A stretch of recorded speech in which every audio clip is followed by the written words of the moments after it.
Picture a kid at 17, honor roll, AP classes, every teacher's favorite. Parents are proud, and honestly, why wouldn't they be? Fast forward to that same person at 32. Good salary, decent title, college degree on the wall, and completely broke. Not broke because they're lazy, not broke because they're irresponsible, broke because nobody ever taught them what school can't. College educated adults answer only 63% of basic financial literacy questions correctly. Gen Z averages 38%. Your kid can solve for X and write a thesis, but ask them how compound interest works against them. And you'll get silence. School trained your kid to perform. It did not train them to build wealth. There are specific reasons smart kids end up financially fragile, and things you can start doing at home right now to fix this. Welcome to Raise Them Rich, where parents learn how to teach kids money lessons. School never does.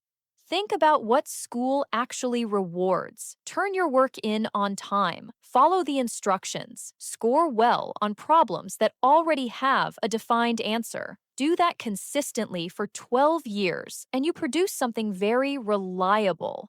A good employee, not an owner, not an investor. An employee who waits for direction, executes well, and expects the system to take care of them if they keep performing. The data makes this hard to argue with. Only 5% of former gifted program students go on to start businesses, compared to 15% of their average performing peers. Read that again. The kids who were told they were exceptional are actually less likely to build something of their own. Because entrepreneurship doesn't have a rubric, there's no partial credit. You can do everything right and still fail, and the gifted kid's entire identity was built on not failing. Now layer the credential trap on top of that. Around 48% of bachelor's degree holders took on student loans to get there. Median balances sit between $20,000 and $24,999. In 2024, roughly 20% of all borrowers were behind on payments. These aren't dropouts. These are the kids who did exactly what they were told, got the grades, applied to the right schools, walked across the stage, and the degree that was supposed to unlock security is now the first bill that arrives every month before they've bought a single asset. The message at home reinforces it. Just get into a good college is the operating instruction for millions of households, and parents say it with the best intentions because they believe it. A degree meant stability for their generation, so they assume it still does. But the economy changed faster than the advice did. A credential without financial intelligence is just expensive paper.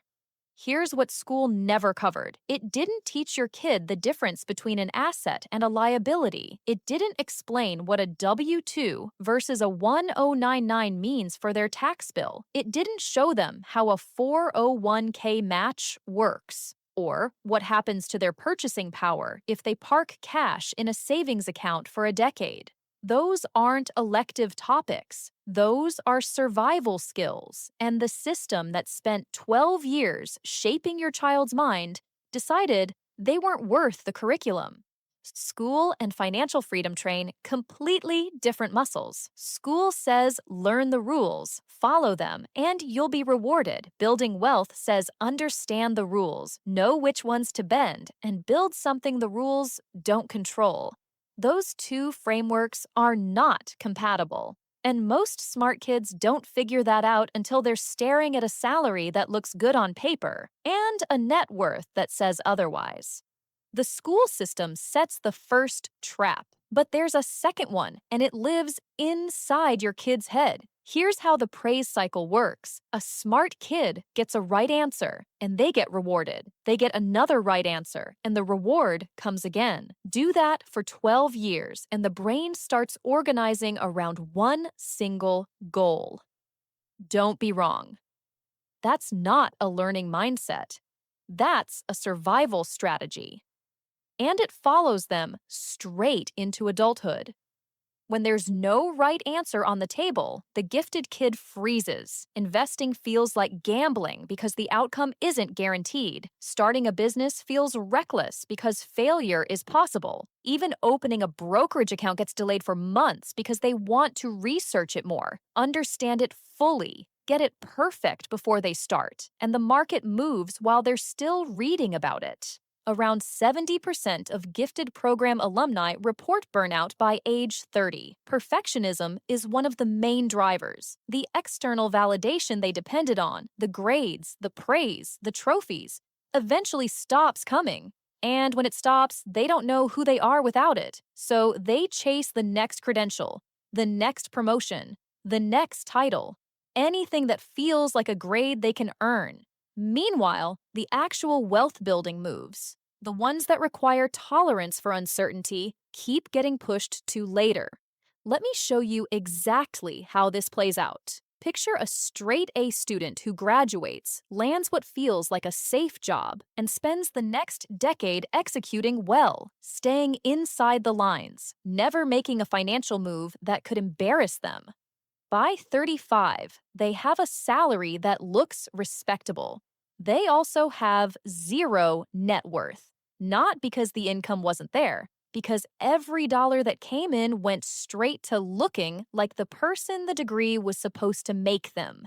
This is where lifestyle inflation takes over. Smart kids feel like they earned it. They sacrificed their 20s studying, interning, grinding through entry-level positions with bad pay. So, when the salary finally arrives, the luxury car feels justified. The apartment upgrade makes sense. The wardrobe that matches the title isn't vanity, it's just what people at this level do. That logic is how a high earner stays broke for decades.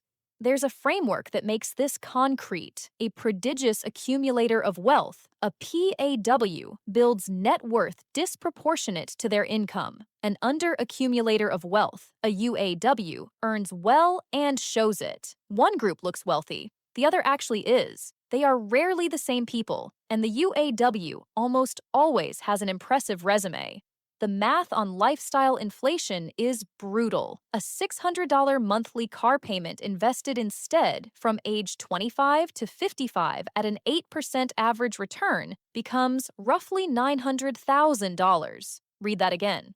That's not a projection about getting rich. That's the direct cost of one car decision, repeated for 30 years. The payment doesn't just cost you the payment, it costs you everything that money could have become. The smart kid who avoided every academic risk and landed every credential didn't avoid risk. They just took a different kind, one that doesn't show up until midlife, when the salary is real, but the wealth isn't there to back it up. The school system set the first trap. Perfectionism built the second, and the third one is inside your own house. Here's what the school system and perfectionism don't account for. Your kid was watching you the whole time. Before they could read a report card, they were reading you. They watched how you reacted when money got tight. They saw the card swipe, the delivery boxes, the fast food stop after a long day, the bill that changed the mood in the room. They noticed what got discussed and what got hidden. Because kids don't learn money mainly from classrooms. They learn it from proximity. They learn it from the adults who make money feel either calm, chaotic, scarce, or manageable. The CFPB research is direct about this. By around age 7, many money habits are already forming, and parental modeling matters more than any formal instruction. A 2024 study found that observing parental financial behavior was directly tied to young adults' financial well-being, and avoiding money conversations at home, that predicted worse credit outcomes, not neutral outcomes. Worse. So here's the blindsided parent trap. You pushed grades, you praised discipline, you saved for college tuition, you did everything responsible families are supposed to do, but in the background, a second curriculum was running. Money is stressful. Money is private. Money shows up, disappears, and nobody explains where it went. So the child graduates with a diploma in one hand and financial confusion in the other. That is how smart kids become broke adults. Not because they're lazy, not because they aren't intelligent, because academic success and financial freedom are not trained the same way. One rewards compliance, deadlines, and correct answers. The other requires judgment, ownership, delayed gratification, and the ability to make decisions without a teacher standing over your shoulder. So, what do you actually do? First, separate paid tasks from unpaid chores. Unpaid chores build responsibility. They live in the house, they contribute to it. That's family. But paid tasks tied to real output teach something different entirely. Cleaning a neighbor's car, organizing items for resale, solving a problem, and getting paid for the result. That's not do task, receive allowance. That's the first lesson in value creation, and it's a bigger mindset shift than most parents realize. Second, give them a teen debit card with real limits, visible spending, real consequences, no bailouts. When the balance hits zero, it hits zero. That kind of cash flow awareness, learned before the stakes are high, is worth more than any personal finance textbook they'll never read in school. Third, match contributions to a custodial Roth IRA. If your teenager earns $1,000 from a side hustle, match $500 into a Roth. The compounding impact over 40 years is a lesson no classroom delivers. And more than the math, it sends a message. Income is something you build with, not just spend from. But the deepest shift isn't any of those tactics. It's this. Your child doesn't need a financial literacy class. They need to watch you make calm, deliberate money decisions. Out loud. They need to see you choose the index fund over the impulse buy. They need to hear you talk about net worth like it matters, because what they watch you do will override everything else. Grades get your kid a job. What happens at home gets them free. If that hit close to home, and you want more videos like this on raising financially smart kids, building ownership, and teaching money the right way, hit subscribe to Raise Them Rich and join us for the next lesson. The conversation you start tonight could change where your kid is standing at 35.